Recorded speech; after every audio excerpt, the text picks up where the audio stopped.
நிறைவேற்றப்பட வேண்டும். ஆயிரம் ஆயிரம் மாணவர் வாழ்வு செம்மைப்பட வேண்டும். சமுதாயம் சாதனைகளால் உயர்ந்து பல நல்ல கொடிகளை உருவாக வேண்டும் என எல்லாம் வல்ல இறைவனை வேண்டி சிறப்பாக நடைபெற்றுக் கொண்டிருக்கக்கூடிய இந்த நகர் ஊராட்சி ஒன்றிய தொடக்கப்பள்ளியினுடைய ஆண்டு விழாவிற்கு வருகை புரிந்து விழாவை சிறப்பித்துக் கொண்டிருக்கக்கூடிய அனைத்து நல்ல உள்ளங்களையும் முதற்கண் நனைந்து மகிழ்கின்றேன்.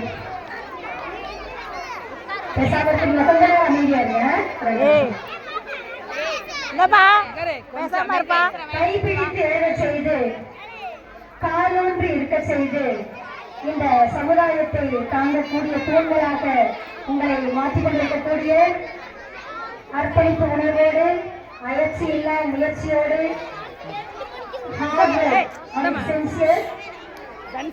நேர்மையான உழைப்போடு உங்களை எதிர்கால தூண்களாக மாற்றிக் கொண்டிருக்கக்கூடிய மாணவ செல்வங்கள் அத்தனை பேரையும் நல்ல குடிமக்களாக உயர்த்திக் கொண்டிருக்கக்கூடிய உங்களுடைய பள்ளியினுடைய தலைமை ஆசிரியர் மற்றும் ஆசிரியர் பெருமக்கள் அத்தனை பேருக்கும் முதற்கண் பலமான ஒரு கைத்தட்டல் கொடுத்து உங்களுடைய நன்றியையும் வணக்கங்களையும் வாழ்த்துக்களையும் பாராட்டுகளையும் தெரிவித்துக் கொள்கின்றேன்.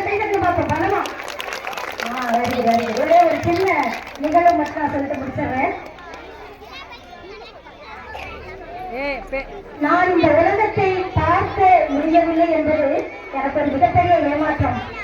ஆனால் இந்த உலகமே என்னை திரும்பி பார்க்க வேண்டும் என்று நான் நினைத்தேன், உழைத்தேன், சாதித்தேன்.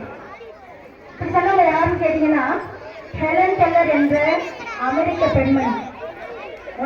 உங்களை மாதிரியும் என்ன மாதிரியும் பிறக்கும் பொழுது நல்ல ஒரு உடல் சுகத்தோடு பிறந்த அந்த குழந்தை அதுக்கு ஒரு 1.25 வயது 19 மாதங்கள் ஆன பிறகு திடீரென்று வந்த கடின காய்ச்சல்னால பேசும் திறன் கேட்கும் திறன் இழந்துட்டாங்க, பார்க்கக்கூடிய திறனும் அவங்க இழந்துட்டாங்க. அப்ப அவங்களால பேசவும் முடியல, நீங்க பேசுறது அவங்களால கேட்கவும் முடியல. ரொம்ப வேதனையோட அவருடைய பெற்றோர்கள் அந்த ஹெலன் கெல்லரும் ரொம்ப மனவேதனை எடுத்தாங்க. உடனே பெற்றோர்கள் ஏற்பாடு செய்யறாங்க. ஆன் சலிவன் அப்படிங்கிறது ஆசிரியரை ஏற்படுத்துறாங்க. அந்த ஆசிரியரை ஒரு சின்ன கதை, உண்மை நிகழ்ச்சி கதை கூட இல்லை.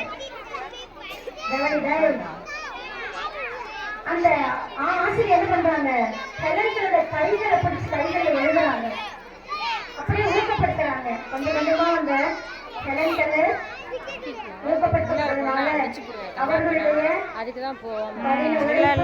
தன்னம்பிக்கை விடாமுயற்சியினால உலகிலேயே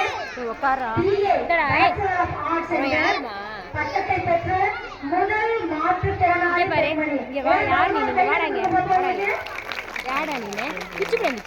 என்ன சொன்னாங்க, இந்த உலகத்தை என்னால பார்க்க முடியல, ஆனா இந்த உலகமே என்னை திரும்பி பார்க்க வேண்டும் என்ற நோக்கத்தோடு நான் என்ன பண்ணேன், கடினமாக உழைத்தேன். என்னுடைய விடாமுயற்சி, என்னுடைய தன்னம்பிக்கை, என்னுடைய உழைப்பு என்னை உயர வைத்தது, இந்த உலகமே என்னை திரும்பி பார்க்க வைத்தது அப்படின்னு சொன்னாங்க. அதே போன்று உங்கள்கிட்டையும் அந்த திறமைகள்லாம் இருக்கா இல்லையா? நாம எல்லாம் நல்ல திறந்திருக்கிறோம், ஆனாலும் எப்படி நம்முடைய விடாமுயற்சி தன்னம்பிக்கை உழைப்பை நம்ம கொஞ்சம் மறந்துட்டு இருக்கிறோம். அதனால நம்மளால சாதிக்க முடியல.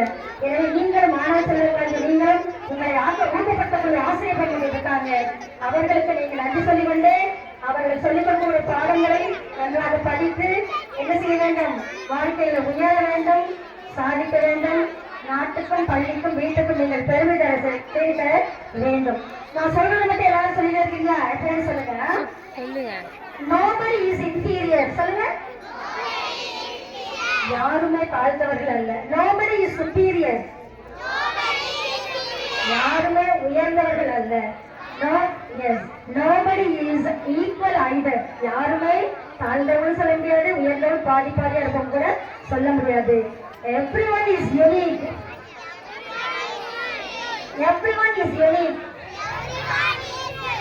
ஒவ்வொருவருமே நீங்கள் ஒவ்வொருவருமே சிறப்பானவர்கள். அப்ப உங்களால சாதிக்க முடியுமா முடியாதா? கடந்த ஆண்டு உங்களுடைய பள்ளி ஆண்டு விழாவை சொன்னீங்க, நூற்றாண்டு விழான்னு சொன்னீங்க இல்லையா? அப்ப உங்களுடைய பள்ளிக்கு இன்னைக்கு என்ன வயது? 101 வயசு. இன்னைக்கு என்ன வயசு? 30 இந்த 101 வயது வரை இந்த நூற்றாண்டு விழாவை போன வருஷம் கொண்டாடுவீங்க.